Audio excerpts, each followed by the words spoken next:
everyone! Welcome to the Jayda and Stitches show. Today we've got a quick fix clip from our recent Fair Isle style calendar blanket snowflake graph, in which we're going to show you how to weave your tails in to make them disappear and keep them from unraveling on you. So you don't need a whole lot of tail. If you're using sort of a slippery yarn, then you might want to leave yourself a little bit more tail. But all you want to do is weave your little ends in back and forth. So for example, here's our short tails. You would just grab your yarn needle and weave them in back and forth through similar colored stitches. So blue to blue in this case. For the bits where you haven't knotted off, there are two ways you can do this. You can weave them in back and forth if you have a long enough tail, and they should not come out. This is especially true if you're using sort of a grabby yarn, if your stitches are tight. If your stitches are loose, or you think you're going to be washing this in the washing machine often and you're nervous about things coming undone, then you're going to make a simple little knot. So you're going to use your yarn needle, thread up your yarn, make a little tiny knot around the closest loop, and then weave in your tails, and you should be fine. And by weaving them in, I mean just find whatever closest stitches of the same color are there.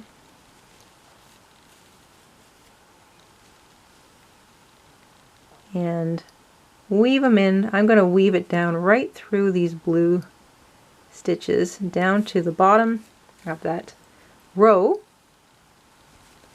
And then I'm just going to weave them in underneath these blue stitches here, back and forth a few times.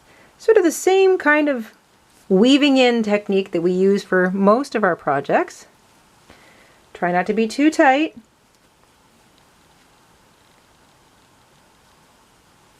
And you can do this as you go. I will be doing this as you go, sort of weaving in all my tails, or you can just leave them all out to the end of the blanket and then sort of spend a day in front of the TV weaving in your tails at the end of the project.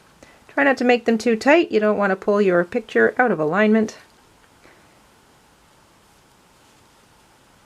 And remember, like the rest of this project, you can kind of fiddle with the individual threads here and there as you go.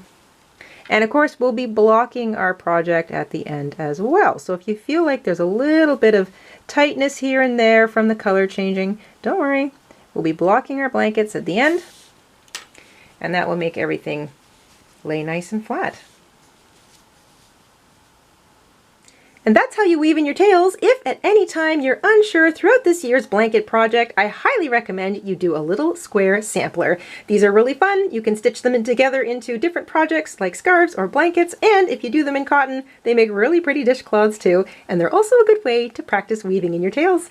We hope you found today's quick fix clip handy, and we will see you soon here on the Jayda and Stitches show. Bye everyone!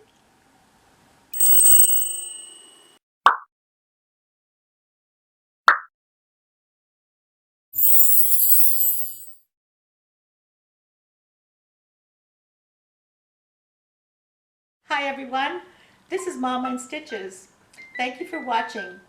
Here are a few other videos you might enjoy. Don't forget to subscribe, and you can also click the like button and the bell. Thank you. Have a wonderful day.